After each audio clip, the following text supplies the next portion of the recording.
Bueno, vamos a reiniciar con la segunda mesa de este seminario. Yo quiero sumarme a los que agradecen a la organización de la Maestría de Propiedad Intelectual por este seminario internacional tan interesante, a Valentina Delich, que humildemente dijo que ella estaba orgullosa, pero sin saber por qué, y yo creo que todos sabemos por qué, porque es la responsable de haber creado este espacio, y como dicen, para hacer una omelette, la gallina pone lo suyo, pero el chancho se involucra, ¿no? Esta segunda mesa, que es tan interesante como la anterior, está referida al rol de las patentes y otros derechos de propiedad intelectual en la ciencia, la innovación y el desarrollo. Nos van a acompañar Marcelo Grabois, Mariana Daniela Cuello y Mariano Zuckerfeld. Estaba previsto la presentación de María Lorena Talbot Bright, pero por razones personales no pudo asistir, así que le pedimos disculpas. Bueno, en primer término, vamos a trabajar de la misma manera como lo señaló Sol para la mesa anterior. Cada expositor va a hablar 20 minutos.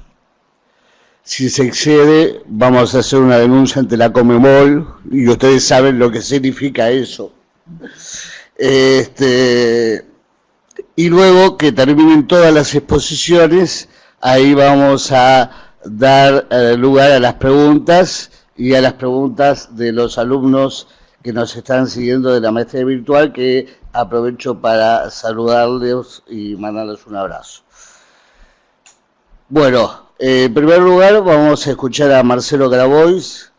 Es especialista en vinculación tecnológica, ingeniero químico de la Universidad Nacional del Litoral y agente de la propiedad industrial del INPI desde 1998. Es coordinador del programa de inteligencia estratégica y tecnológica de la Facultad de Ingeniería Química de la Universidad Nacional del Litoral, en la que se realizan estudios prospectivos de diagnóstico e inteligencia para organismos públicos, y es el responsable de la redacción de las patentes de la Universidad Nacional del Litoral.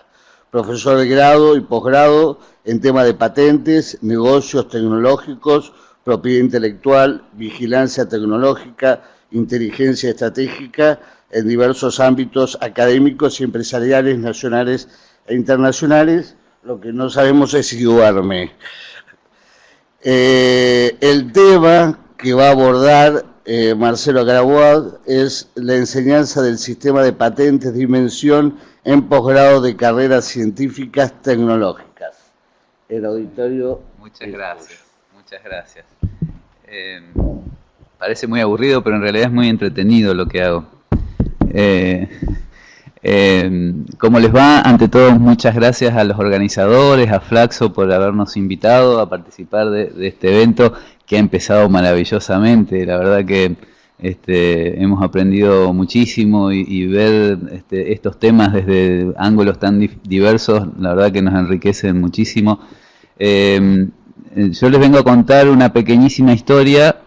Antes les pido disculpas porque lo último que me llevaba a casa era un avión que tengo que tomar ahora dentro de un rato, y a las 5 me tengo que ir. Mil disculpas por no poder quedarme hasta el final, pero mañana ya no había. Entonces, ante esta situación que vivimos, esta pequeña historia que les voy a contar está relacionada a un curso que queremos mucho, y que es la quinta edición que hacemos. Es un curso de posgrado en la Facultad de Ingeniería Química de la Universidad Nacional del Litoral, en la ciudad de Santa Fe.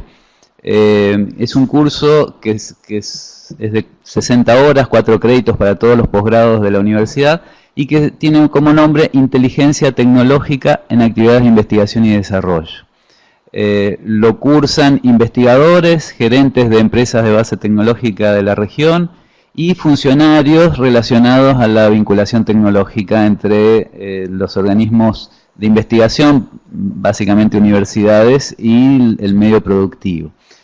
Antes de empezar a contarles de este curso, que es la historia central, no puedo dejar de tomarme 5 minutos para para contarles cuál es el contexto, el ecosistema emprendedor que vivimos en la ciudad de Santa Fe.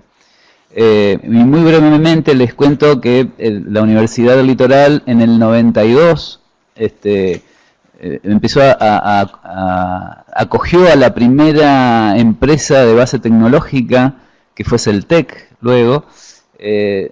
Fue la primera en el país, ¿no? Entonces, y desde ese momento la Universidad del Litoral ha sostenido una política constante y cada vez con más energía en la transferencia de tecnología, y básicamente hoy podemos decir que está muy concentrada en la vinculación tecnológica.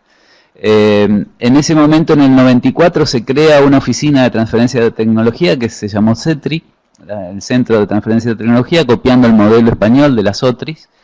Hubo un montón de hitos y cosas maravillosas que sucedieron, pero bueno, la realidad de hoy es que eso se transformó en la Secretaría de Vinculación Tecnológica. Es un edificio de 4 pisos, comprado por el propio producido de la transferencia, donde trabajamos más de 100 profesionales en vinculación tecnológica, y el CETRI, que fue el núcleo original, es una oficina que centraliza todos los servicios de investigación y servicios a terceros, servicios culturales y servicios tecnológicos a la comunidad y a los gobiernos. Somos unos 30 profesionales que trabajamos en el CETRI, y la verdad que yo soy vinculador tecnológico ya hace 20 años, y esto es personal. A mí me parece que lo importante de la vinculación tecnológica es el foco que les da a los docentes universitarios el hecho de estar en contacto con las realidades y las necesidades del medio. Para mí esto es lo más valioso de la vinculación tecnológica.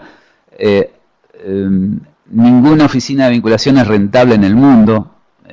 Si algún rector piensa estimular esto para ganar dinero, no, le diría que no, que se dedique a hacer otra cosa, porque no es rentable.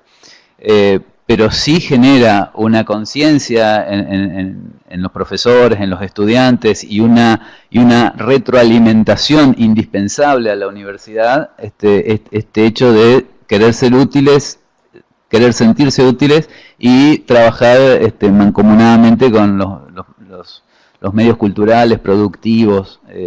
La Secretaría de Vinculación gestiona varias incubadoras de empresas tecnológicas, incubadoras de empresas culturales, Expresiva, Indear, el Parque Tecnológico, que tiene un desarrollo tecnológico con empresas de muy buen nivel internacional. La mayoría de las empresas del parque están exportando prácticamente toda su producción. Y hoy Santa Fe se ha tornado en el centro del diseño del país.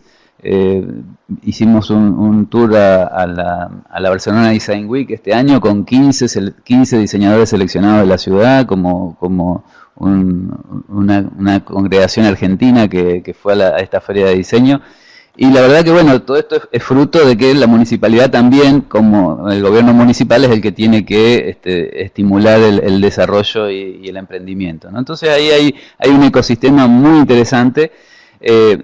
Para contarles los antecedentes de este curso, en el 2003 abrimos un programa de documentación tecnológica en el que formamos buscadores de patentes, estudiantes que se empezaron a vincular con los grupos de investigación, y bueno, los docentes aprendían algo de patentes y los chicos aprendían los temas de investigación de nuestros grupos, y eso generó una serie de cosas, entre ellas una patente de celulosa microcristalina que luego generó otro spin-off, que hoy es una empresa que se vendió a una gran empresa nacional y que fabrica celulosa microcristalina para la industria farmacéutica, y así hay un montón de hitos y cosas que han sucedido muy interesantes.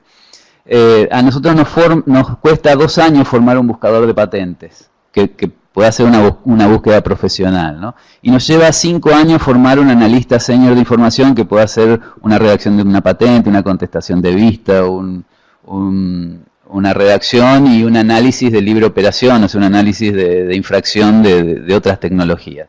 Bueno, hemos formado un grupo de profesionales muy interesantes, En el 2006, en el 2005 se abre la Oficina de Propiedad Intelectual dentro de esta estructura de la Secretaría de Vinculación, dentro del CETRI.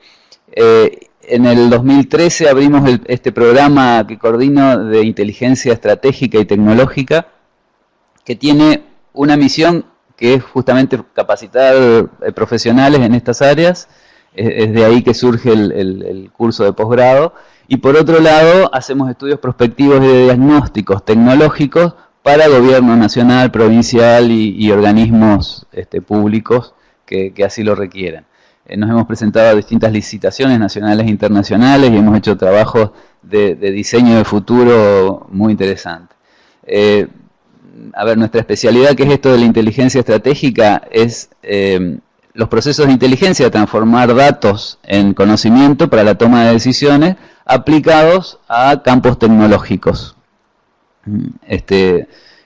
Hemos hecho estudios de TICs, estudios de bioplásticos, estudios de agroindustria, y bueno, con toda esa experiencia empezamos a dar el curso. Es un curso que tenemos alrededor de 20 alumnos por año, es un curso cuatrimestral, y en este curso dictamos 5 minutos, estuvo bien, en resumen bastante breve, hay muchísimas cosas para contar. En este curso, ¿qué dictamos?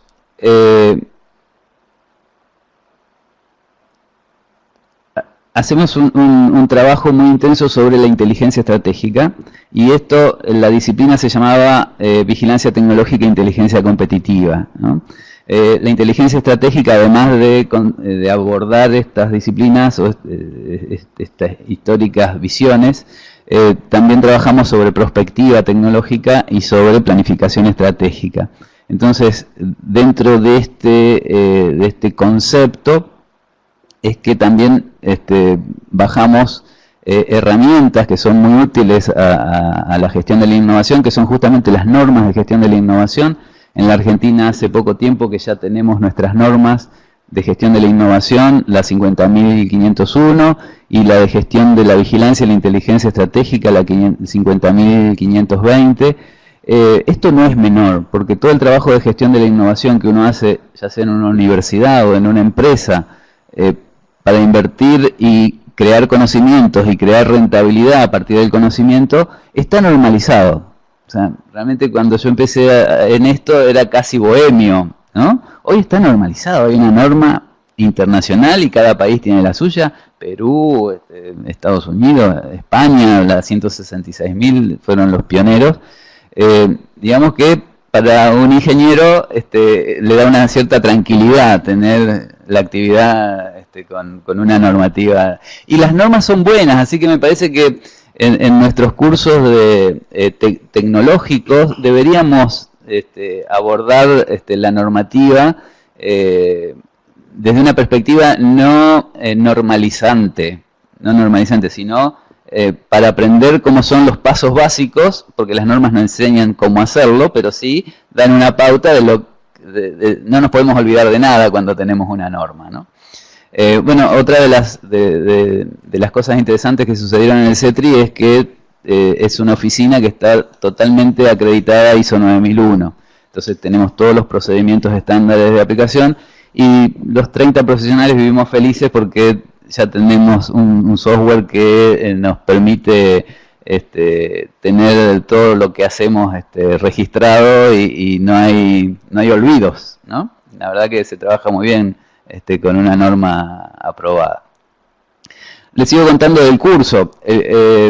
Este curso es raro, realmente es casi exótico, porque los alumnos son desde abogados, biólogos, biotecnólogos, ingenieros, agrónomos, químicos, físicos, ¿no? Entonces, lo más atractivo que tiene el compartir 4 horas por semana este curso es el debate que se genera. Entonces, la metodología de un curso de este tipo también es muy particular, y usamos técnica de construcción colectiva. No se dicta, hay muy pocos PowerPoint, no se dictan conceptos. Como enseñamos a buscar información, entonces enseñamos a buscar información, a filtrarla, a validarla. Ustedes saben que vivimos en un mundo infoxicados, ¿no? Porque se genera información exponencialmente. Entonces, cuando nosotros buscábamos información en los 80 para hacer transferencia de tecnología, había un teléfono cada 2 manzanas, los diarios y la biblioteca, los Chemical Abstract, y pasábamos tardes enteras en la biblioteca buscando información. Hoy ese no es nuestro problema, el problema es cómo filtrar la información y cómo validarla y cómo analizar esa información para llegar a un conocimiento y responder una pregunta. Y la pregunta puede ser, ¿es patentable? Puede ser, ¿infrinjo patente? Puede ser, ¿cuál es la mejor tecnología para lograr un producto que satisfaga tal necesidad? ¿Qué empresas están comercializando una máquina que necesito para resolver un problema de una fábrica de escobas, ¿no? Y bueno, todas las preguntas que se les puedan ocurrir, que pueda tener un funcionario político de un Ministerio de Ciencia y Técnica, o, bueno, hicimos un estudio que nos pidió el Ministro de Ciencia y Técnica de la provincia, qué medidas políticas podía generar en los próximos 5 años para estimular el sector TIC en la provincia de Santa Fe, que había muchos recursos, pero el sector TIC es como que no arranca, ¿no? Entonces, bueno, en nuestro grupo del programa es multidisciplinario, tenemos economistas, tenemos ingenieros, biotecnólogos. La joya del programa es un amigo, Esteban Caipel, que es licenciado en Ciencias Políticas y tiene un doctorado de Filosofía en la Sorbona. Entonces, él habla y le entendemos la mitad, pero la mitad que le entendemos nos abre una cantidad de puertas y visiones sociales y filosóficas sobre los estudios que realizamos. Entonces, este trabajo es multidisciplinario o no es. Es imposible que una persona con una sola profesión pueda hacer un análisis diagnóstico o un estudio de futuro, ¿no? Todo esto que les cuento lo damos en el curso y lo compartimos y compartimos los casos. Nosotros somos especialistas en análisis y búsqueda de información secundaria, bases de datos de patentes, de ahí nacimos, bases de datos de papers, información de medios, información de Google. Google nos da las mayores satisfacciones porque realmente es un buscador extraordinario, pero si uno se queda con eso, se queda con una pequeñísima parte de la historia que piensa como uno y no ve el panorama global, ¿no? Encuentra el mejor árbol, pero nunca puede ver el bosque con Google. Todo esto lo vemos en el curso y no les puedo explicar el impacto que este curso tiene en doctores, en investigadores que hace 20 años que están recibiendo una formación ortodoxa, y más en nuestra facultad, que ven termodinámica avanzada, matemática avanzada, físico-química avanzada. Son terribles esos cursos llenos de ecuaciones y derivadas integrales, y bueno, cuando se encuentran con esto, es un poco de oxígeno para esas mentes y esos corazones, ¿no? Porque les decía que nosotros somos especialistas en manejo de información secundaria, pero para hacer un estudio que contemple futuros y contemple políticas y contemple un road mapping que nos permita trazar algún camino posible para llegar a los futuribles, a los futuros deseables, es necesario y fundamental la información primaria. O sea, hoy vivimos en un mundo signado por el diseño centrado en la persona. Entonces tenemos que buscar nuevos modos de comunicación para esa persona. Es por eso que tenemos un proyecto de investigación donde estamos haciendo, lo primero que estamos haciendo es una evaluación de todos los modos de comunicación, entrevistas en profundidad, Word Café, técnicas estructuradas de generación de consenso, workshop, ciencia ficción. Hay una cantidad enorme de técnicas, están englobadas en el marketing, están englobadas en la prospectiva. Nosotros estamos haciendo un relevamiento y una capacitación de todo el equipo en esto, y bueno, eso también es lo que transmitimos en el curso, que si nosotros hacemos un diagnóstico, un análisis tecnológico solamente en función de información secundaria, lo más probable es que nos equivoquemos. Siempre hay que consultarle a los que saben, a los usuarios, a los que sufren, ¿no? A los especialistas en medio ambiente, más en universidades, en carreras técnicas como las nuestras, que pueden dañar profundamente el medio ambiente con alguna decisión mal tomada. En este curso también vemos derechos intelectuales, básicamente patentes, enseñamos técnicas de búsqueda de información y procesamiento. El rector da una clase muy interesante sobre gestión de capital humano en actividades de innovación. Son varios profesores que están invitados a dictarlo. Vemos algo de marketing tecnológico. Y bueno, desde la visión de que el marketing tecnológico es viable siempre y cuando el marketing empiece antes de la creación. Entonces, en el 2013, en la universidad nos propusimos dejar de tener una actividad reactiva en el CETRI para tener una actividad proactiva en relación a la información y a los grupos de investigación. Es por eso que empezamos a desarrollar productos de información para los grupos de investigación que les ayudan a tomar decisiones antes de empezar los proyectos, que les permiten hacer screening de proyectos y poder elegir proyectos que realmente satisfagan necesidades del medio productivo, del medio cultural, del medio social. Y la verdad que estamos viendo los primeros resultados de eso porque vemos que especialmente los alumnos, los exalumnos de este curso, nos están requiriendo y estamos trabajando con ellos en estudios prospectivos de los temas que están desarrollando. Y el otro día tuvimos que evaluar unos proyectos de Capital Semilla y una de las investigadoras que adoptó un tema de un estudio prospectivo de bioplásticos que hicimos hace como 3 años, me dice, hasta de Alemania me están llamando. O sea, cuando el proyecto de investigación surge de una profunda necesidad del entorno, el marketing es muy fácil, porque no tengo que salir a vender una patente que se desarrolló en la universidad por la creatividad o el espíritu de desarrollo tecnológico que nació en una mente de un inventor que es científico, sino que el desarrollo tecnológico nace a partir de una necesidad y se patenta, y bueno, el camino del marketing es facilísimo, porque ustedes saben que en los manuales de transferencia de tecnología, el último capítulo es de marketing tecnológico. O sea, el marketing que es llevar al mercado el desarrollo.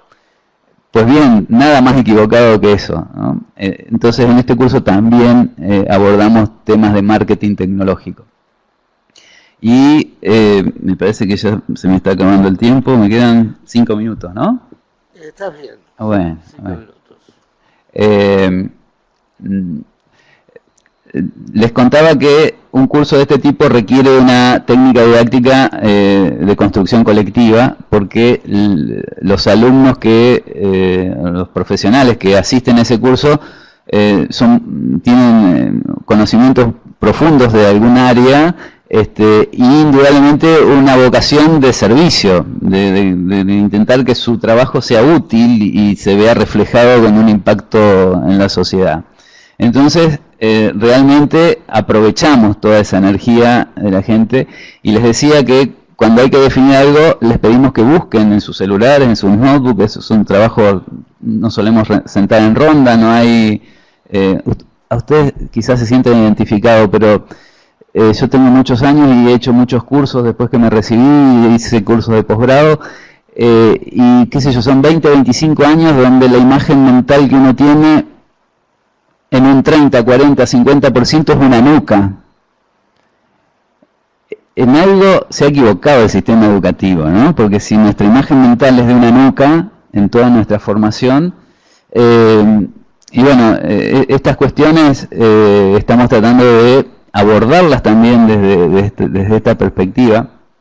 Me refiero a la nuca del compañero que teníamos adelante, el que se sentó adelante no tuvo ese problema, ¿no? Pero bueno, fueron pocos. Lo que estamos, y este trabajo un poco reporta esto, no solamente hemos tenido esa retroalimentación que los investigadores tienen más elementos para elegir sus proyectos de investigación, sino que en el CETRI, les cuento un poquito cómo es el procedimiento que tenemos. Tenemos un formulario de declaración de invención que los investigadores llenan cuando piensan que tienen algún objeto patentable. En el curso enseñamos a redactar patentes y a identificar tempranamente objetos patentables, ¿no? Entonces, cuando el investigador piensa que puede tener algo novedoso, interesante, llena el formulario. Nosotros tenemos un equipo en el CETRI que trabajamos mancomunadamente con el programa de inteligencia, en el que tomamos esa declaración, hacemos un estudio de patentes, un estudio de papers, evaluamos novedad, altura inventiva, hacemos una opinión de patentabilidad y hacemos un estudio de libre operación analizando las patentes concedidas en la Argentina y evaluando el riesgo que puede tener el transferir esta tecnología. Una vez con todo esto, si es patentable, una comisión decide si se valoriza la tecnología. Tenemos un área de marketing en el CETRI que marca un poco el timing de solicitud de patente en función de la potencial transferencia de esa propiedad industrial. Redactamos la patente y la gestionamos, nacional e internacionalmente, todo in-house dentro de la universidad, ¿no? Y ahora lo que estamos haciendo es comercializar esa patente, esa propiedad intelectual. Ya llevamos varios años en esto y la verdad que es una aventura increíble. Hicimos un estudio de marketing tecnológico que está disponible en la red para el Ministerio de Ciencia y Técnica de la Nación. Ustedes ponen buenas prácticas de marketing tecnológico con instituciones y les aparece primero. Es un libro que hicimos. Y hicimos las primeras jornadas de marketing tecnológico institucional hace un par de años. Les contaba que con una vez que se redacta la patente, por esta vía, y tenemos tiempos estándares de redacción de patente de unos 3 meses más o menos, que es un tiempo internacional muy bien. Y ustedes saben que cuando vienen las patentes de los exalumnos del curso, hemos llegado a presentar la patente en una semana a partir de la declaración de la invención. O sea que de 3 meses hemos ido a una semana. ¿Por qué?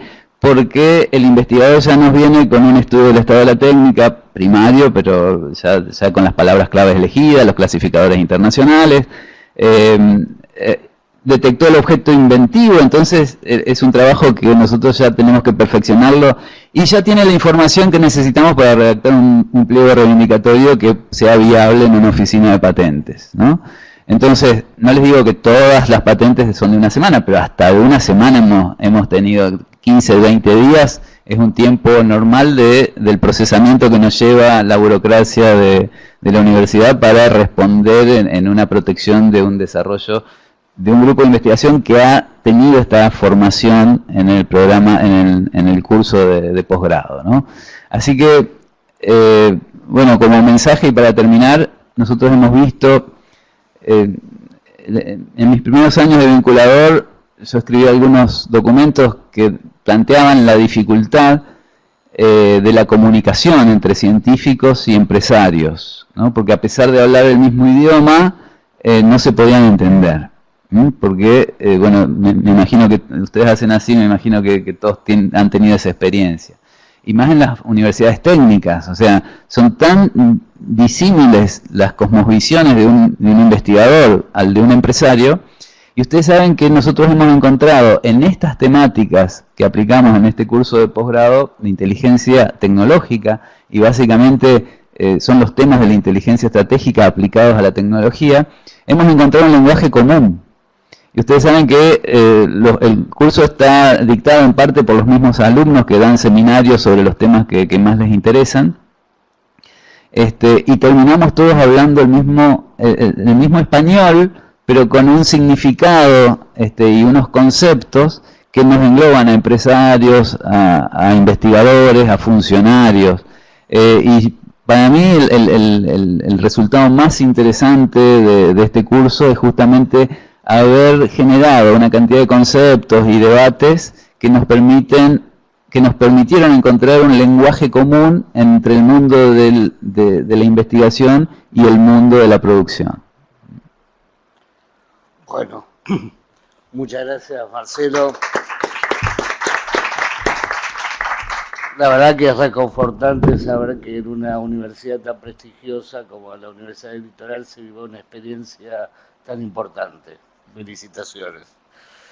Bueno, ahora Vamos a seguir con Mariana Daniela Coelho, que es docente e investigadora de la Universidad Nacional de Quilmes, doctora en Ciencias Sociales y licenciada en Comercio Internacional por la Universidad Nacional de Quilmes, con estudios postdoctorales en curso en el CEA, Universidad Nacional de Córdoba, docente del Departamento de Economía y Administración, investigadora del proyecto I+D, la competitividad en Argentina, caracterización de los factores de competitividad.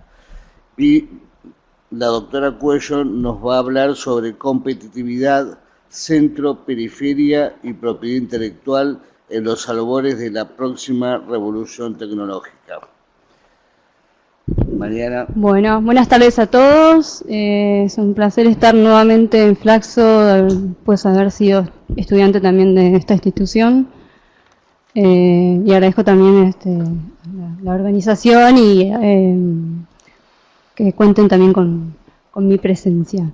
Bueno, este trabajo es un primer resultado de un avance que comencé a desarrollar a partir de este año.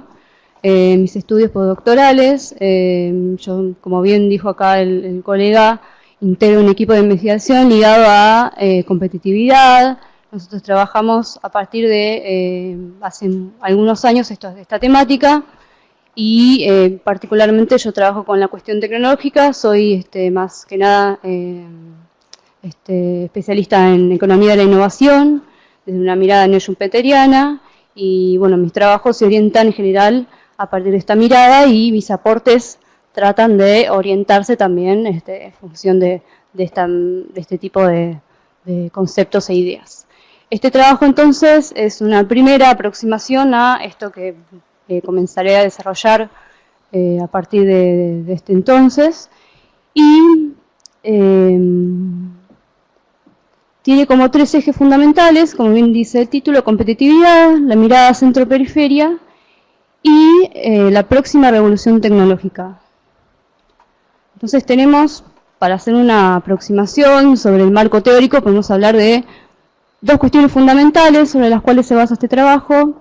Por un lado, la mirada estructuralista, la mirada centro-periferia, que hace una distinción sobre los países desarrollados y países en desarrollo. Y dice que el centro, a diferencia de la periferia, tiene la capacidad de absorber los frutos del progreso técnico. Esto tiene que ver con cuestiones estructurales, ligadas a una producción de tipo más bien homogénea, una industria manufacturera, versus una periferia donde predomina más que nada en el sector primario, donde hay una estructura productiva más bien descentralizada, y eso genera dificultades para absorber progresos técnicos que redundan en mejoras en la sociedad.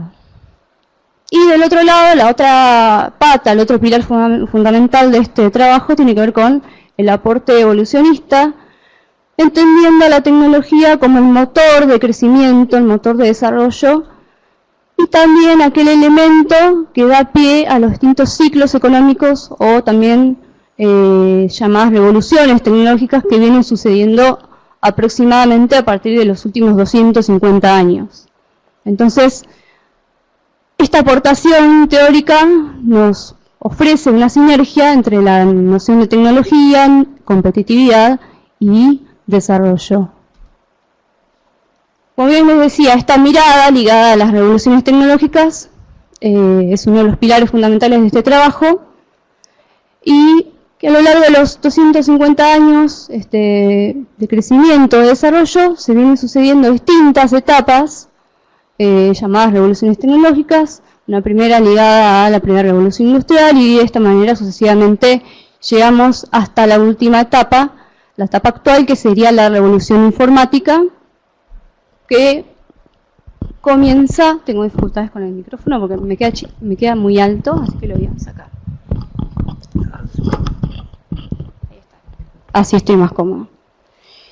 Llegamos a la quinta, que es la revolución tecnológica actual, la revolución informática, que tiene inicio a principios de los años 70 y que en la actualidad estaríamos en una etapa más bien de madurez donde ya se estarían agotando las instancias de esta revolución tecnológica. Y a su vez, en la actualidad estaríamos en una etapa de gestación de una próxima revolución tecnológica que, por lo general, las distintas revoluciones tecnológicas se van solapando, se van superponiendo unas con otras y se van relacionando entre sí, ya que las nuevas tecnologías de las revoluciones tecnológicas que se van generando se asocian o se ven vinculadas con tecnologías de la revolución tecnológica que va finalizando.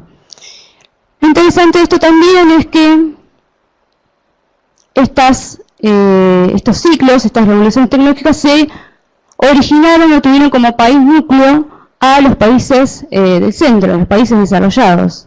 Tenemos la primera y la segunda revolución tecnológica que tiene como epicentro a Gran Bretaña, después se traslada hacia Estados Unidos y Alemania, en la cuarta se concentra en Estados Unidos y bueno, ahí se queda en la quinta, que es la revolución tecnológica actual, y según los desarrollos actuales que hoy vienen sucediendo en torno a las nuevas tecnologías, que ahora voy a hacer una referencia, parecería que todo indica que la próxima revolución tecnológica también tendría como epicentro a los Estados Unidos.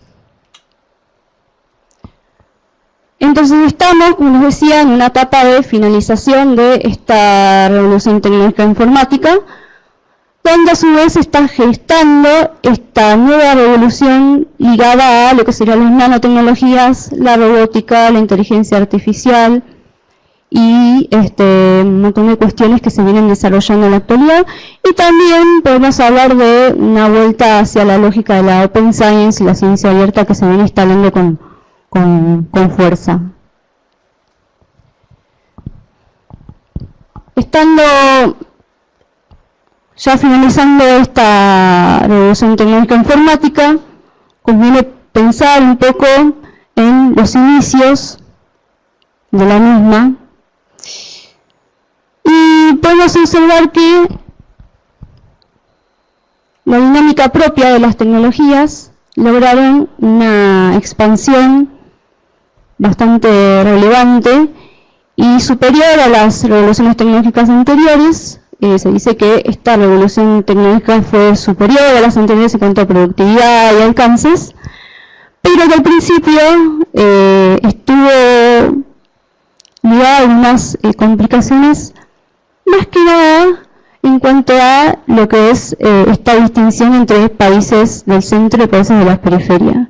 En un principio, por lo tanto, lo que hubo fue una acentuación de lo que es la brecha digital entre los países del centro y los países de la periferia. Y esta brecha, esta diferenciación entre países, se vio sostenida desde lo que fue el plano ideológico y también legislativo. En el plano ideológico podemos hablar de esa transición de la lógica de Open Science, la lógica de la ciencia abierta, y de la idea de código abierto, que podemos relacionar directamente con este sistema operativo, y todo lo que sucedió en torno al modelo de Bill Gates y todo lo que surge a partir de Microsoft. Esa transición entonces se da desde una lógica de la Open Science hacia un encerramiento de la ciencia. Y del otro lado tenemos los aportes del lado legislativo, judicial, con las modificaciones relativas a todo lo que es el patentamiento de la vida que se da con el caso Chakrabarty y demás. Entonces, esta primera profundización que se da entre la distinción entre países del centro y la periferia se ve potenciada entonces desde el lado ideológico y desde el lado legislativo y judicial. Todo esto, como bien acá expresa, esta diapositiva tiene como epicentro a los Estados Unidos, sí, que es un país del centro dentro de esta clasificación que estamos haciendo. Entonces, volviendo a la etapa actual, podemos encontrar en esta nueva revolución tecnológica que se viene gestando un montón de elementos que nos van a pensar que esta lógica de la Open Science nos ayudaría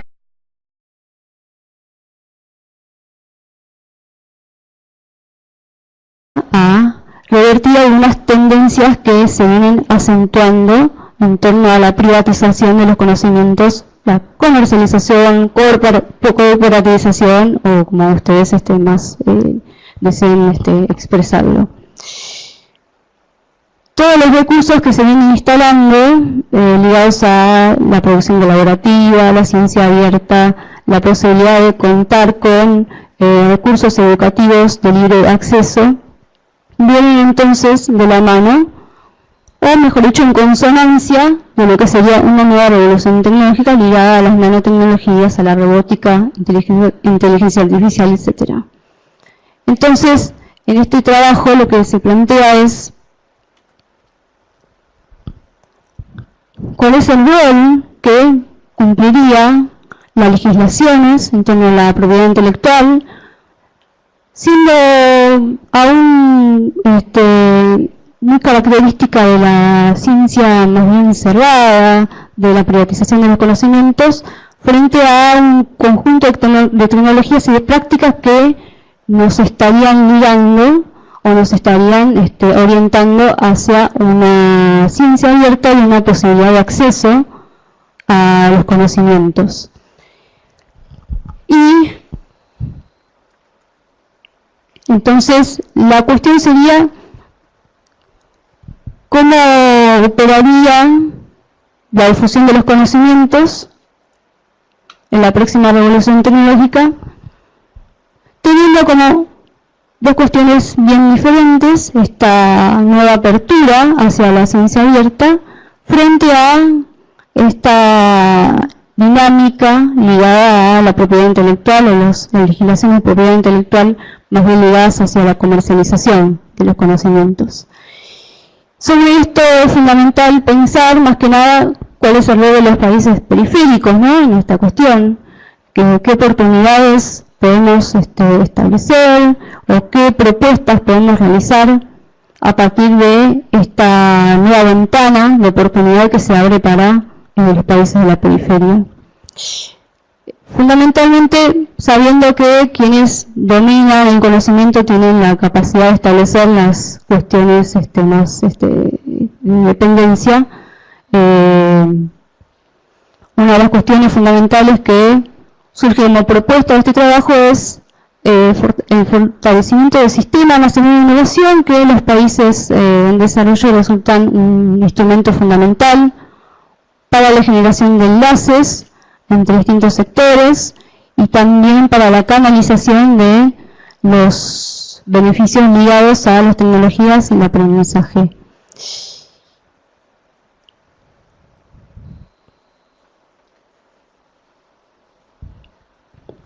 Y de esa manera vemos si en los próximos años esta tendencia que se viene instalando hacia la ciencia abierta puede desplazar o resulta suficiente para instalar un nuevo paradigma que vaya a contrarrestar esta mercantilización o corporativización de los conocimientos que se instaló con ese paradigma anterior.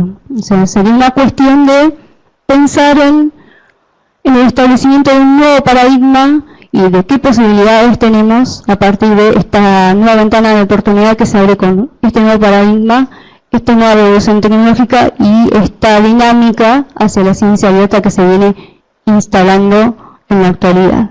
De eso se trata este trabajo. Bueno, muy bien, muchas gracias. Muchas gracias, Mariana, por tu presentación. Realmente muy interesante. Y ahora me toca presentar a un profesor que distingue esta casa, que es el doctor Mariano Zuckerfeld, que es investigador del CONICET, doctor en Ciencias Sociales por Flaxo Argentina, magíster en Ciencia Política y Sociología por Flaxo Argentina, licenciado en Sociología por la Universidad Nacional de Buenos Aires, profesor de la Maestría en Propiedad Intelectual de Flaxo Argentina, de la Maestría en Ciencia, Tecnología y Sociedad de la Universidad Nacional de Quilmes y de la Facultad de Ciencias Sociales de la Universidad de Buenos Aires. Dirige el equipo de estudios sobre tecnología, capitalismo y sociedad del Centro CTS. Ha escrito numerosas ponencias, artículos en revistas especializadas y libros sobre temáticas relacionadas con la propiedad intelectual, las tecnologías digitales y la economía del conocimiento y la innovación. Y el doctor Zuckerfeld nos va a hablar del silenciado rol de la piratería en la acumulación de conocimientos. Mariano. Muchas gracias, Guillermo. También voy a hacer el rosario de agradecimientos, empezando por Valentina. Cada vez que tengo la oportunidad de estar en Flaxo, tengo que agradecerle a Valentina la oportunidad de haber hecho mi formación en propiedad intelectual, pero también de haber solucionado un problema muy complejo en el doctorado, también haberme iniciado en la docencia de estos temas. Tengo un enorme agradecimiento que nunca sé expresar adecuadamente. Le agradezco también a Sol, por supuesto, el rol coordinando estas jornadas. A medida que todos vamos envejeciendo, vamos aprendiendo lo valiosos y lo difíciles que son estos roles de coordinación, lo difícil que es concretar unas jornadas como esta, que realmente creo que son súper importantes. Realmente creo que necesitamos mucho de esta jerarquización de la propiedad intelectual que ocurre cada vez que hay una de estas jornadas. Bueno, respecto a esta ponencia, yo querría traerles una mezcla de investigaciones pasadas. Algunas de ellas surgen de mi tesis doctoral, que es de 2010, y ya tuve la oportunidad de asestársela oportunamente a Valentina, con lo cual no quiero ni a ella ni a otros, a Mariana y demás, torturarlos reiterada y sistemáticamente con esto, pero quiero traer algunas historias y quiero traer algunos interrogantes relativamente recientes, algunas dudas respecto de cómo investigar la relación entre apropiación impaga de conocimientos, mal llamada o imprecisamente llamada piratería, y los procesos de desarrollo económico. Me gustaría pensar un poco en este vínculo a la luz de algunas evidencias empíricas, algunas conjeturas y algunas bibliografías. Claro, tengo que pasar acá también. En líneas generales, cuando uno se acerca a estos temas por primera vez, los discursos mainstream, no solo la primera vez, sino más bien de manera sistemática, uno se encuentra esta idea de que el camino hacia el desarrollo está basado en, primero, elevar los estándares de propiedad intelectual, en tener un enforcement riguroso de esas legislaciones de propiedad intelectual. Eso va a atraer a la inversión extranjera directa o alguna otra cosa, a las empresas innovadoras, va a generar incentivos, estímulos, etc. Y luego, en algún momento, se comienzan a acumular conocimientos de manera endógena. Este discurso es muy poderoso, tanto en los documentos de los organismos internacionales como por parte, naturalmente, de los lobistas, de las empresas que se favorecen con este tipo de políticas, y también en algunas regiones del campo académico, típicamente en la economía neoclásica, e incluso en otras formas de economía, de discurso jurídico, ¿no? Bueno, esto no tiene nada de muy novedoso. Obviamente, si uno cree eso, la idea de piratería, insisto, como resumen de la idea de apropiación impaga de conocimientos por ahora, es más bien dejada de lado, es más bien inconveniente porque desalienta la inversión, desalienta el aprovechamiento de la inversión, la captura de rentas, etc. Digamos, este es el camino hacia el desarrollo, imaginando que el desarrollo es algún lugar que está ahí arriba, que propone el ADPIC. No solo el ADPIC, digamos, pero que está cristalizado de manera muy clara en el ADPIC. Primero, hay que elevar los estándares de propiedad intelectual y en algún momento comenzamos a girar a la derecha y a empezar a acumular una base de conocimientos. La idea es llegar a ese punto, o a ese rectángulo, como se llama, esa forma geométrica, digamos, donde está el desarrollo, que es donde nos están esperando los países ya desarrollados, ¿no? Ahí está Europa, ahí está Estados Unidos, etcétera. Y nosotros, para llegar ahí, primero debemos seguir este trayecto. Uy, no, esta no. Lo que querría decirles es que en la práctica no hay un ejemplo histórico que pruebe esa relación. No hay ningún caso de un país... Epa. No hay, están viendo el final de la película, esperen. Todavía te falta. No, mira. Yo lo voy agradeciendo por adelantado, por si me tengo que ir también por algún tema del G20. Lo que quería decirles de esto es que no hay ningún ejemplo histórico, o al revés, me gustaría que después discutamos, que certifique este trayecto. Incluso, aprovechando que hay un poquito de tiempo, diría, entre otros mitos que circulan respecto de que si uno hace bien los deberes van a venir las empresas, la inversión extranjera directa y va a crecimiento económico. Cuando se dice, por ejemplo, respecto de la seguridad jurídica, respecto a la propiedad física, si quieren, del informe de la propiedad física, hay buenos ejemplos históricos que verifican ese lazo. Los países que regulan de manera clara la propiedad física reciben más inversiones, reciben más presencia de empresas, etc. En el caso de la propiedad intelectual, no hay ningún caso donde esto haya ocurrido, donde ese haya sido el recorrido. Por supuesto no tiene mucha gracia una ponencia en la cual uno se dedica a decir lo que no ocurrió, sino más bien qué cosas sí ocurrieron. Entonces yo les decía, en la parte un poco antigua de esta presentación quería contarles algunas historias. Algunas de estas historias son bastante conocidas, aunque solo la literatura reciente presenta alguna clase de sistematización. No los voy a aburrir con estas 10 historias que había preparado, quiero contarles solo una que algunos ya conocen, pero me parece ilustrativa para luego pasar a una reflexión un poco más, más teórica, un poco más polémica. Y esa historia es la de la industria editorial estadounidense durante el siglo XIX. Ustedes saben que la ley de copyright estadounidense del año 1790 y que se mantuvo más o menos igual hasta 1891. Durante todo ese tiempo no se reconocía el copyright a autores de jurisdicciones extranjeras. Típicamente no se le reconocía a los ingleses. Típicamente a Dickens, que vendía mucho y que en algún momento estuvo ahí dando vueltas, quejándose, haciendo un tour por los Estados Unidos.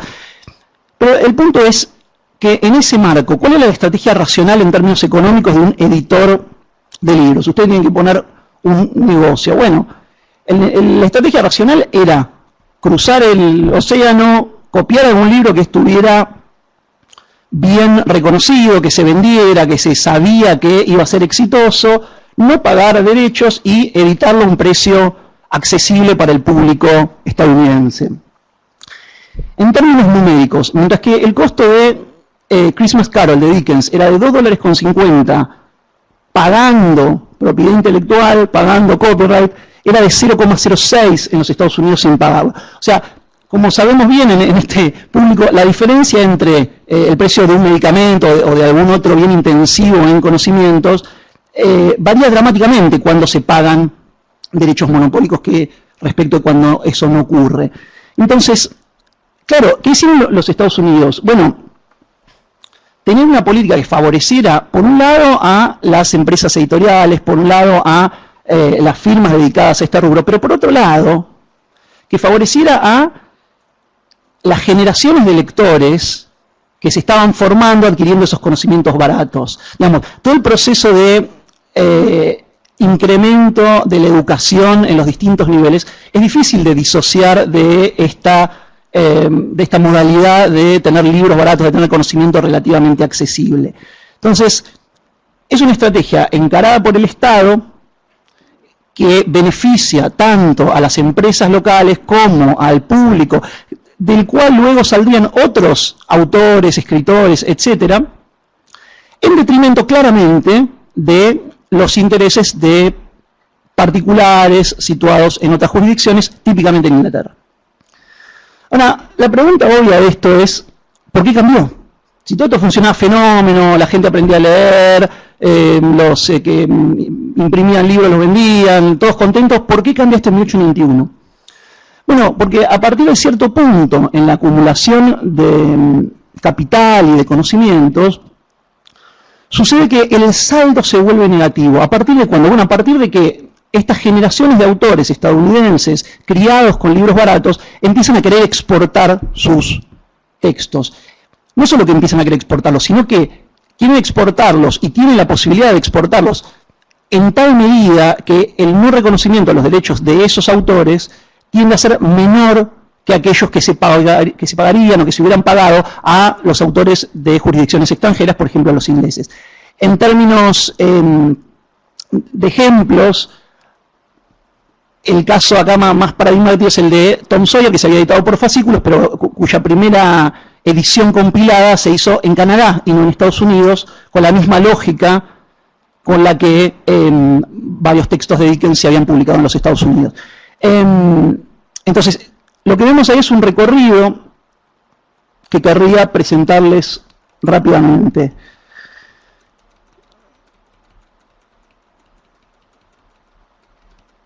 Todas estas historias muy interesantes las pueden leer en algún paper o en algún lado, sí, o las charlamos después si tienen ganas.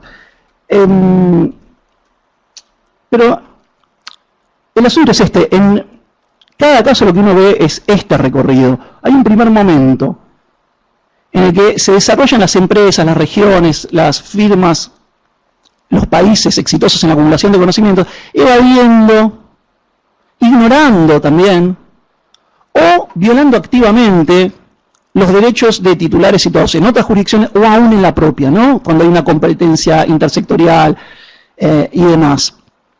Claro, ese es un proceso de despegue, de carreteo y despegue, si quieren, de acumulación de conocimientos sin elevar los estándares de propiedad intelectual. Hay un segundo momento, cuando se cruza ese umbral a partir del cual el balance comienza a ser desfavorable y donde se requiere, donde se empieza a demandar por parte típicamente de una firma, más bien de un grupo de firmas, de un sector, que se eleven los estándares de propiedad intelectual para obtener el reconocimiento por parte de otros países, de otras naciones.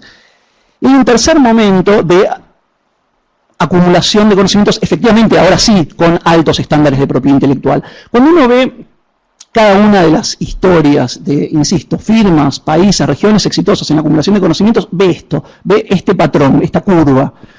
En el caso de la industria editorial esto se ve de manera muy simple, pero veamos, lo mismo ocurrió en la Inglaterra del siglo XVIII con el inicio del sistema de patentes, que tuvo esta peculiaridad, al decir de Joel Mokyr, un autor evolucionista, por el cual el sistema de patentes tenía el demérito de funcionar mal, pero el mérito de, engañando a unos pocos, beneficiar a muchos. Se podían piratear estas máquinas textiles, haciendo que los industriales textiles pudieran producir sus mercancías de manera más económica. La industria editorial que mencionábamos. Bueno, lo mismo ocurre con la industria farmacéutica, ¿no? También un caso conocido, la suspensión durante la guerra y luego una compra vinculada al Tratado de Versalles por parte de una asociación de laboratorios estadounidense que le permite tener el despegue a esta industria que es tan estricta ahora con que se cumplan sus patentes. La industria del software es una anécdota interesante, también bastante conocida, respecto de Bill Gates, Microsoft y otros embanderados del copyright respecto del software, que en sus orígenes tienen una modalidad de piratería, entre comillas, de apropiación impagada de conocimiento respecto a un sistema operativo llamado CP/M. Por supuesto, están los casos de estos llamados tigres asiáticos, todo el despegue de Japón, cuando se nos habla de Corea y de cómo creció y qué sé yo, en general se omite la parte de la enorme masa de apropiación impagada de conocimiento. No tanto en el caso de Japón, porque los Estados Unidos se han encargado de recordárnosla. Muchos de ustedes conocen esa célebre op-ed que se llama Stealing from the Mind, de 1984, en donde el CEO de IBM decía, bueno, los japoneses están haciendo plata con nuestros conocimientos, cosa que motivó en algún momento la SCPA, ¿no? Esa protección específica para semiconductores. Son historias conocidas. Menos conocido es el caso de Corea, donde se nos habla del padecimiento de los pobres coreanos que hicieron para hacer crecer su país y cómo trabajaron por salarios miserables, etcétera, pero no se nos cuenta tanto la enorme masa de piratería en distintos rubros, ¿no? La enorme masa de conocimientos de los cuales se apropiaron, no solo en el sector industrial, sino también en el cinematográfico, por ejemplo, ¿no? El cine coreano, que tiene mucha publicidad, o todo este fenómeno del K-pop en términos musicales, tienen un lado silencioso que es el de esta apropiación impagada de saberes. no hay que hablar de China, India, ¿no? Del BRICS como concepto. La parte de la apropiación imparada de conocimiento no parece tan subrayada como debiera serlo. Quizás lo que más tengan en común esos países sea las enormes tasas de piratería con cualquier indicador que uno quiera medirlo. Claro, ahora cuando uno ve en el otro punto, cuando lo vemos unos años después, nos encontramos que estos actores cambian sus discursos dramáticamente, esconden esas fotos de familiares que ahora no quieren reconocer. Incluso uno haciendo un poco de una actividad de los que los sociólogos y los científicos sociales poco serios somos afectos, si uno hace un poco de futurología, es imaginable pensar que China y quizás India empiecen a ser más partidarios de un enforcement, de una cierta rigidez respecto a la propiedad intelectual de acá a algunos años. En el caso de China ya hay algunos indicadores respecto de eso, por ejemplo en términos de marcas, que era algo que a los chinos no les interesaba mucho y ahora han ido cambiando a medida que van obteniendo marcas más valiosas cuya violación les preocupa crecientemente. Entonces, es bastante claro que este es el recorrido que siguieron los países, firmas, regiones exitosas en la acumulación de conocimiento, y este es el camino que nos propone el ALPIC. Con esta idea de, bueno, muchachos, nos encontramos ya en el punto C, nosotros los esperamos. Pero la verdad es que si seguimos derecho para arriba, no hay ningún caso, insisto, donde esto haya ocurrido. Me parece que, sobre todo en términos jurídicos, es muy interesante distinguir aquello que nos dicen que ocurrió, aquello que se nos propone de manera prescriptiva, de aquello que ocurrió históricamente, empíricamente. Porque hay una gran diversidad de situaciones en las cuales parece que aquello que se describe como real, de manera insistente, tiene un correlato empírico. Bueno, no es necesariamente el caso. Quizás no lo sea en la mayoría de los casos, ¿no? Y me parece que esta es una de esas situaciones. Bueno, hay una cita muy linda, no de Marx, no de Nietzsche, no de ninguno así zurdito, sino de San Agustín, del año 426, donde se describe esto, que también quizás varios o todos conozcan, pero la idea es que narra San Agustín que le llevan a Alejandro Magno, un pirata en el sentido de los que van con barquito, no pirata de propiedad intelectual, que había caído prisionero, se lo llevan y le dice Alejandro Magno, ¿qué te parece a ti tener el mar sometido a pillaje? ¿Qué te parece andar robando? ¿Qué sé yo?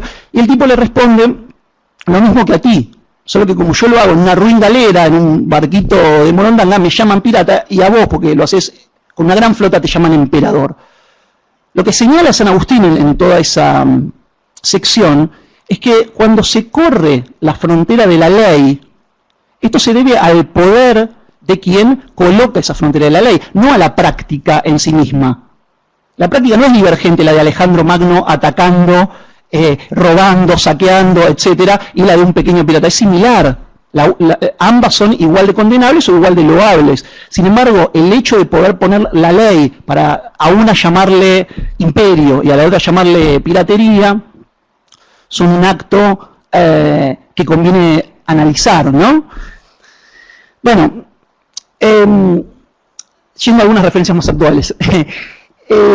Este tipo de análisis respecto del rol de la apropiación imparada de conocimientos, insisto, mal llamada o imprecisamente llamada piratería, ha sido señalado por varios autores, entre ellos la corriente evolucionista en general, ¿no? Hay referencias en Carlota Pérez y en otros, hay en la conclusión de un texto de Chimoli, Dossi y Stiglitz del año 2009, esto aparece con mucha claridad, hay un texto de Chang, un economista, creo que es coreano, que entre otras cosas acuñó la expresión de patear la escalera, ¿no? Esta idea de algunos países suben por esa escalera y luego la patean para que no lo hagan otros, por ejemplo a través del ALPIC.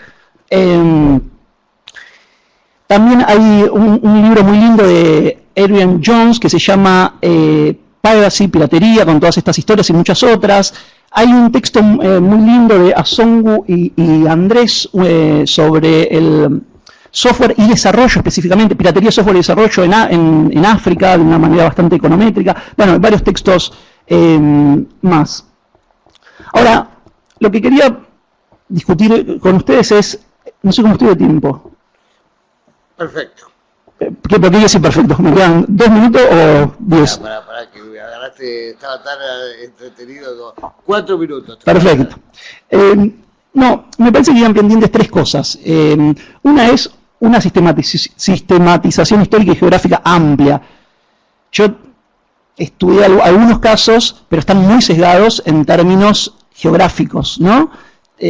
Sabemos poco, los que no leemos chino, de algunas historias de China y de otros lugares. Me parece que es un tema, digamos, que sigue habiendo bastante cuerda para darle a estas historias.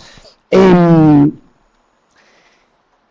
segundo lugar, alguna clase de tipologización de las distintas modalidades de apropiaciones impagas de conocimientos. Ahora les voy a presentar algo de eso, alguna idea sobre esto, pero me parece que un comentario usual cuando uno cuenta 10, 15, 20 historias sobre esto es, bueno, son casos distintos. Una cosa es Venecia, otra cosa es la Revolución Industrial Inglesa, otra cosa es la industria farmacéutica estadounidense. Cada uno tiene distintos actores, distintas situaciones históricas, distintos marcos legales. Entonces, ahí hay como una cuestión pendiente de tener distintos conceptos para dar cuenta de la situación jurídica de los distintos actores que aparecen ahí, para no llamarle a todo igual, a todo piratería, a toda apropiación impaga de conocimiento.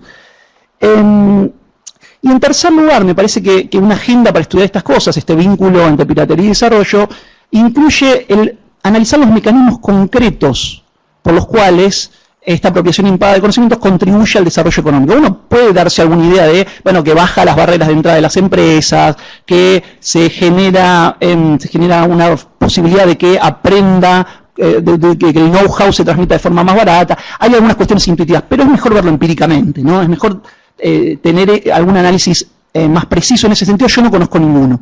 Es posible que lo haya, pero me parece que es algo que está posiblemente pendiente. Entonces, aprovecho para contarles el pequeño aviso parroquial, es que desde un PICT sobre estos temas invitamos a quien quiera participar en esta agenda a sumarse, porque estamos tratando tímidamente de abordar estas cuestiones.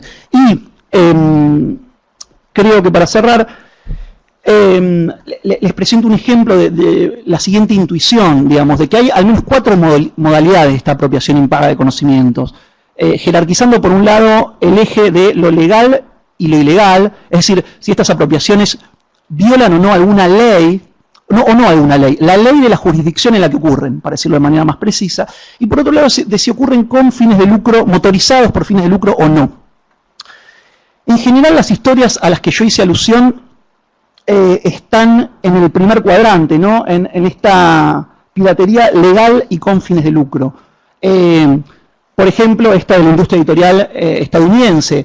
La ley se calibró para que esta apropiación impaga de copyright de los ingleses fuera perfectamente legal, ¿no? Y ahí tenemos un montón de estrategias de desarrollo. Vemos a los estados generándoles espacio a las firmas para apropiarse de conocimientos. Facebook y YouTube no hacen nada muy distinto de esto, ¿no? Digamos, determinada apropiación impaga, por ejemplo, de los derechos de autor que se ceden con un clic de usuarios situados en jurisdicciones muy distintas, para poder obtener, digamos, conocimientos por los cuales no pagan de una manera suficiente. Bueno, hay muchos otros ejemplos, tampoco me quiero pasar de los 4 minutos, pero la idea es señalar que en términos de con fines de lucro e ilegal, teníamos este ejemplo de la industria textil británica, en donde, entre los que mencionaba, digamos, donde la utilización por parte de los industriales de la spinning jenny no era legal, no era estrictamente legal, estaba violando una patente. Sin embargo... Bueno, es el tiempo. Es muy fuerte. Sin embargo, se permitía, se toleraba, digamos, se seguía haciendo esa utilización porque al grueso del sistema le resultaba conveniente. Incluso como estrategia de desarrollo, tolerar la ilegalidad puede ser útil en algunas situaciones. Mientras a la primera, en algunos textos le llamábamos explotación por reproducción en el sentido de copiar los conocimientos sin pagar, en el sentido de que la noción de explotación alude a apropiaciones impagas de conocimientos de manera más precisa que la de piratería. Pero el término piratería en general refiere a algunas de los dos cuadrantes de la derecha. Esto es, explotaciones ilegales con o sin fines de lucro. Entre las sin fines de lucro tenemos típicamente el caso de Sci-Hub, ¿no? Todos lo conocen, esta puesta a disposición de papers de manera masiva y completamente ilegal, pero que sin embargo cumple un rol súper importante en el acceso a conocimientos por parte de la comunidad científica y no solamente. Y finalmente acá abajo, la legal pero sin fines de lucro es sobre todo cuando tenemos al Estado interviniendo o bien cuando tenemos las licencias Creative Commons o la GPL, alguna de esas modalidades, ¿no? Lo que me parece interesante es señalar estos 4 posibles campos, estas 4 posibles modalidades de apropiaciones impagadas de conocimiento, no como compartimentos estancos, sino como un ecosistema, no sé si puse la palabra ecosistema ahí, sí, como un ecosistema que se retroalimenta y que en cada uno de los casos que uno estudia, si se lo estudia con suficiente detalle, se encuentran estas 4 formas operando, ¿no? Algo que comienza de modo ilegal, sin fines de lucro, luego pasa a ser con fines de lucro e ilegal, luego quizás si el lobby es suficiente el Estado lo adopta. Entonces hay ahí como una circulación de una dialéctica, si quieren, entre legalidad y ilegalidad, entre con fines de lucro y sin fines de lucro, que resulta ser virtuosa cuando uno la asocia a procesos de desarrollo económico. Bueno, me gustaría mucho poder intercambiar sobre esto, poder discutir y tener sus pareceres, sus comentarios, si podemos ahora, en un rato, si no en los pasillos o por mail, etcétera. Vuelvo a decir que realmente es un honor muy importante para mí estar acá discutiendo esto con ustedes. La primera vez que estuve en este auditorio hablando del tema de propiedad intelectual tenía un terror impresionante y ahora siento un enorme agradecimiento que quisiera compartir con ustedes. Muy bien, muchas gracias Mariano, la verdad que muy ilustrativa tu presentación, muy interesante.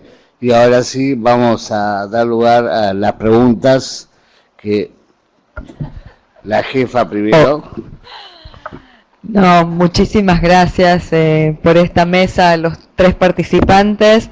Creo que Marcelo, vos ya te tenés que ir por el vuelo, ¿no?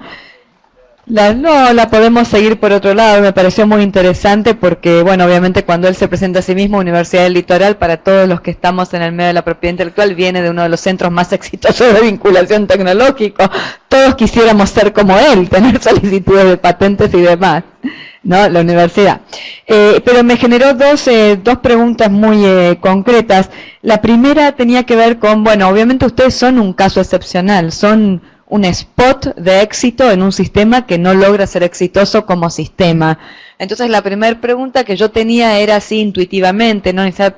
Sin pretensiones científicas, si vos habías reflexionado o tenías alguna opinión fuerte formada en torno a qué te parece que fue no solamente que fue determinante en el éxito, qué podría o debería replicarse o podría utilizarse para ir de un caso exitoso a un sistema exitoso, que es de naturaleza distinta, no un problema de escala tal vez, pero eso uno. Y lo otro, preguntarte más concretamente, porque vos cuando contás cómo es, decís, bueno, los investigadores arman un proyecto de investigación, se acercan y vienen y si tienen algo que realmente le hacemos un screening y pasa. Entonces mi pregunta es el paso anterior, ¿no?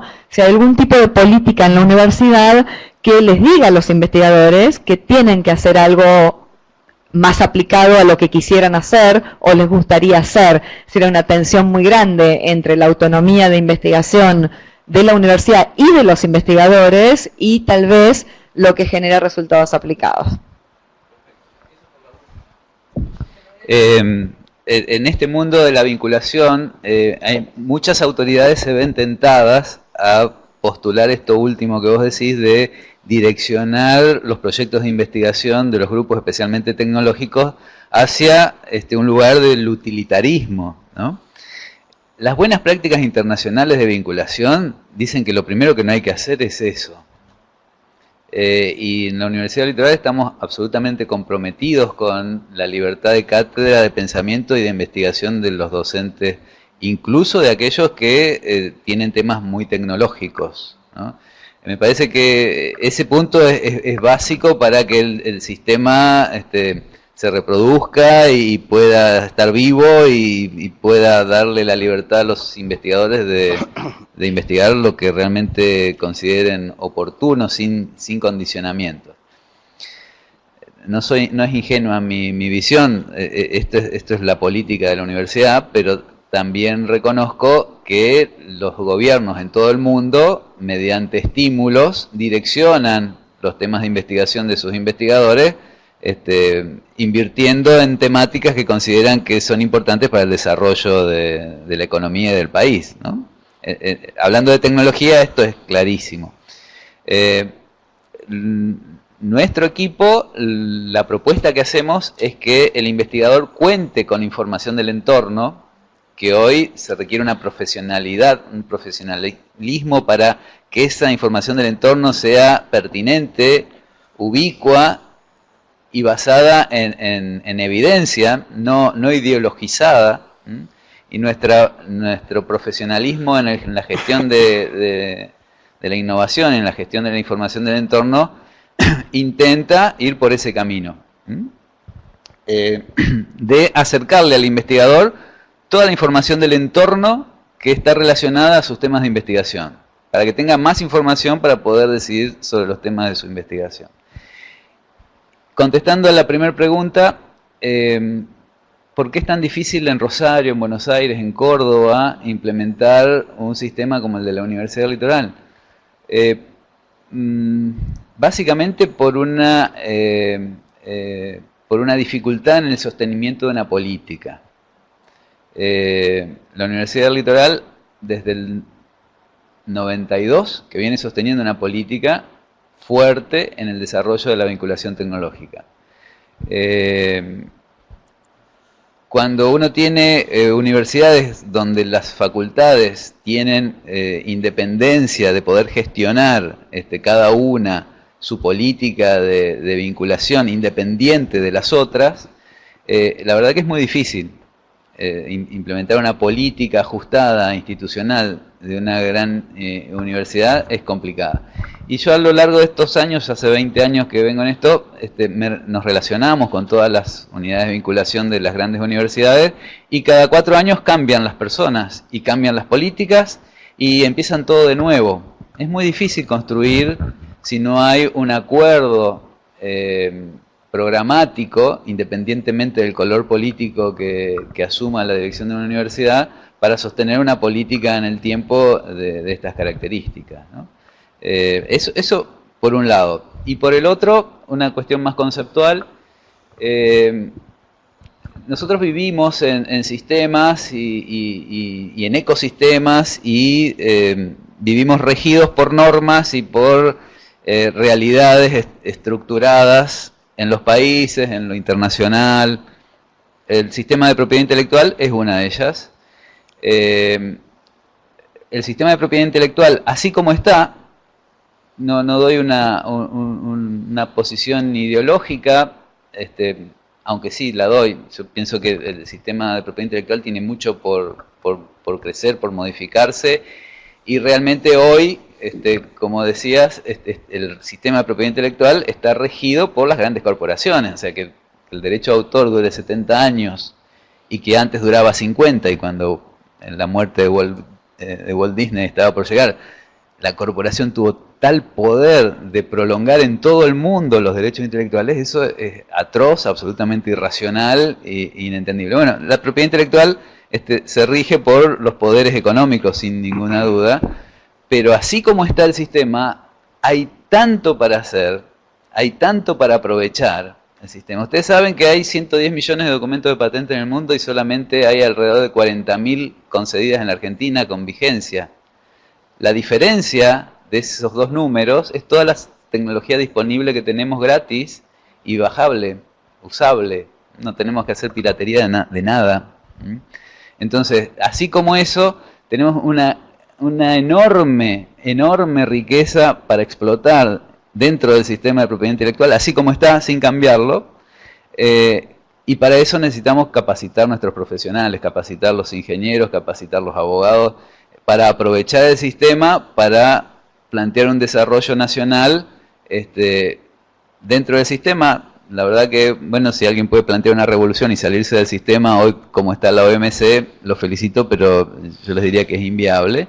pero dentro del sistema hay una cantidad de estrategias para seguir, para desarrollar y para crecer tecnológicamente, pero tenemos que conocerlo y tenemos que formarnos y tenemos que formar profesionales en estas áreas que puedan plantear una estrategia inteligente dentro del sistema.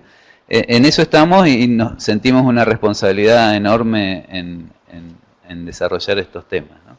Les agradezco mucho, les pido disculpas, me tengo que ir, me encantaría debatir sobre los temas que han presentado, han sido súper interesantes, pero bueno. No hay problema. Muchísimas gracias, muy amable. Sí, cómo no. Bueno, gracias Marcelo, gracias por venir a participar y contar la experiencia del litoral. Y bueno, Mariana y Mariano, la verdad que disfruté también muchísimo sus exposiciones y me despertaron un montón de inquietudes y de ideas y de pensamientos laterales, la verdad. Para Mariana tenía más bien una pregunta metodológica que tenía que ver con la elección de Open Science como tu punto de referencia sobre el cual hacer girar el análisis, simplemente porque me pareció así de escucharte que tal vez había otros fenómenos que podían ameritar el mismo tipo de análisis y eran más, por ejemplo, pensaba, bueno, no por qué le pones tanta fe a la Open Science, sino más bien la pregunta sería, ¿por qué elegiste a Open Science como esa luz en el camino que podría hacer temblar la estantería, por decirlo de alguna manera, ¿no? Esa era más mi pregunta. Y para Mariano, a mí me hubiera encantado escuchar los 10 casos que tenías ahí, los hubiera escuchado con muchísimo placer. Me generó un montón de reflexiones. La primera es, el otro día leí un artículo sobre la relación tratados de inversión, tratados bilaterales de inversión, que se está discutiendo mucho ahora la manera en la que son, y inversión extranjera directa. Y quiero decirte que los cuentos son extremadamente parecidos a los tuyos. Es decir, hay una idea dominante de que vos firmás TBIs y viene la inversión extranjera directa, y no está documentado. Y siempre hay un pero. Entonces, sí, generalmente sí, pero el que recibió más inversión es Brasil, que no tenía firmado ninguno.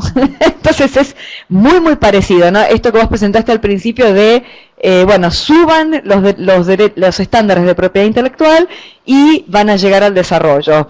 Eso también me disparó otra analogía de razonamiento, que es, háganlo, nadie lo hizo aún, pero a ustedes les va a salir bien.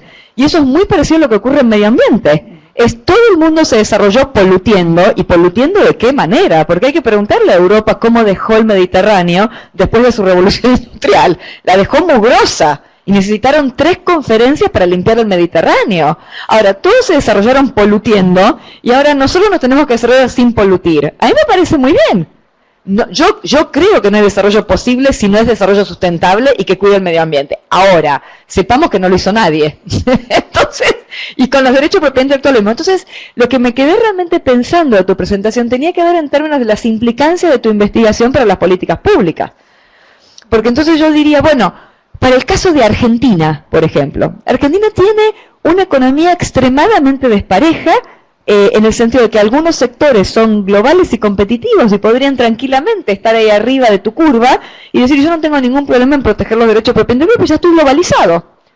Ya estoy globalizado, entonces a mí no me hace nada cumplir, yo voy camino. Ahora, tenés otra serie de sectores, ¿no?, que de ninguna manera yo podría subir esa curva que vos decís sin excluirlos o consolidar la exclusión.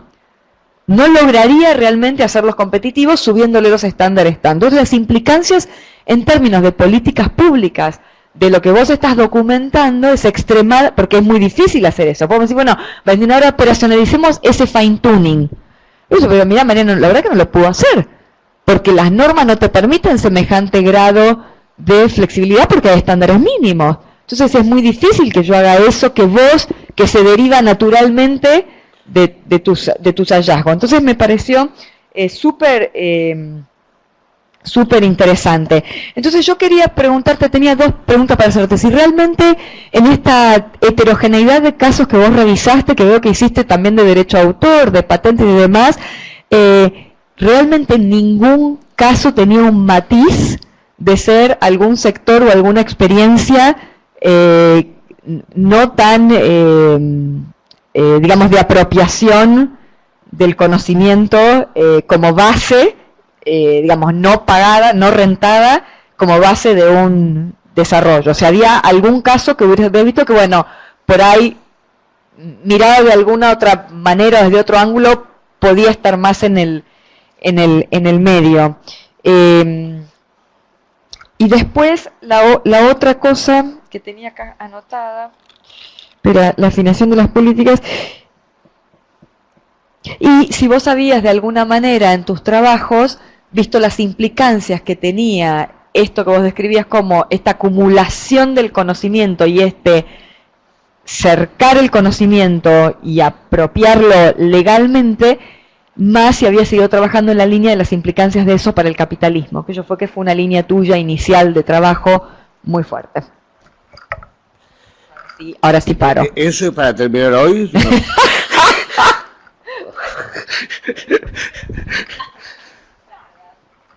Bueno, primero gracias por la pregunta. Y bueno, yo creo que yo también estoy como vos, con muchas ideas ahora, escuchando también a los colegas, con muchas ideas para nutrir en adelante mi trabajo y también para otras cosas tal vez. Así que muy productivo este seminario.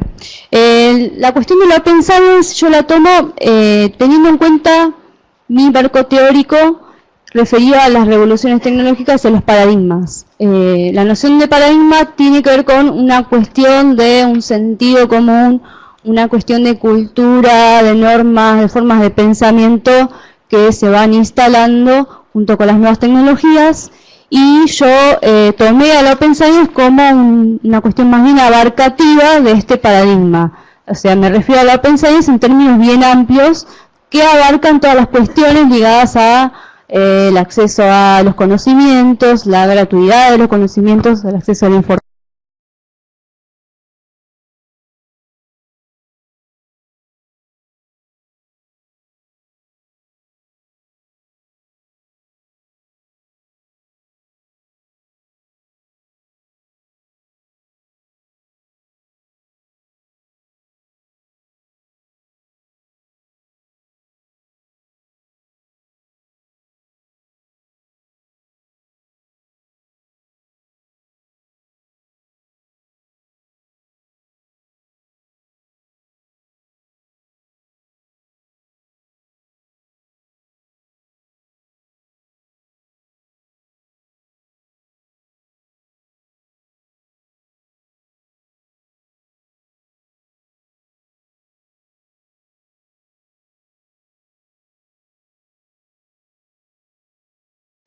Por primera vez hace unos cuantos años, era en una clase de Carlota Pérez, y entonces yo estaba así como sorprendido, y digo, pero ¿qué hay que hacer? Entonces no le tenemos que dar bola a ninguna, tenemos que romper todas las normas de propiedad intelectual.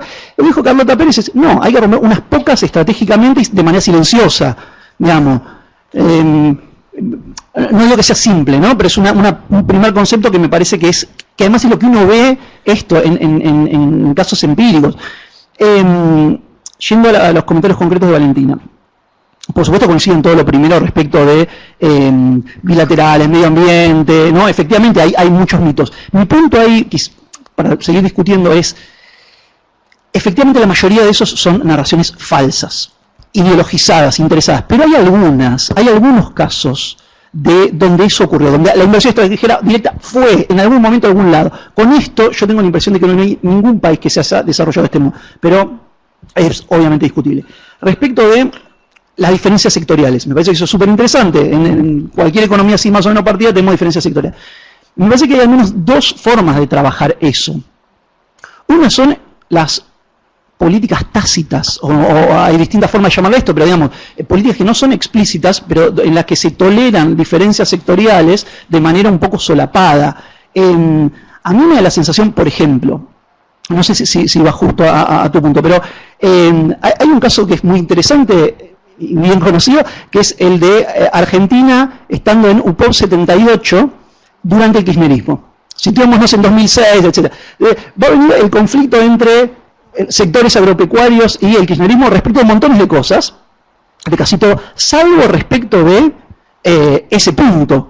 Respecto de la bolsa blanca, respecto de ahí somos... Entonces hay una política tácita muy clara para bueno, hubo un poco de ruido, ¿no? Hubo barcos detenidos, qué sé yo, pasaron cosas, donde creo que en este sentido, lo decía el colega, hay mucho para hacer con las normas actuales. ¿Dónde va eso en la tipología? Bueno, para mí va arriba a la izquierda, ¿no? Son maniobras legales con fines de lucro, donde el Estado se asocia a determinados actores, incluso actores que son opuestos a sus intereses políticos inmediatos. Me parece que hay un fenómeno interesante. Y traigo este ejemplo porque justamente ahora estamos en vías de ir en contra, ¿no? De que haya una modificación en ese sentido.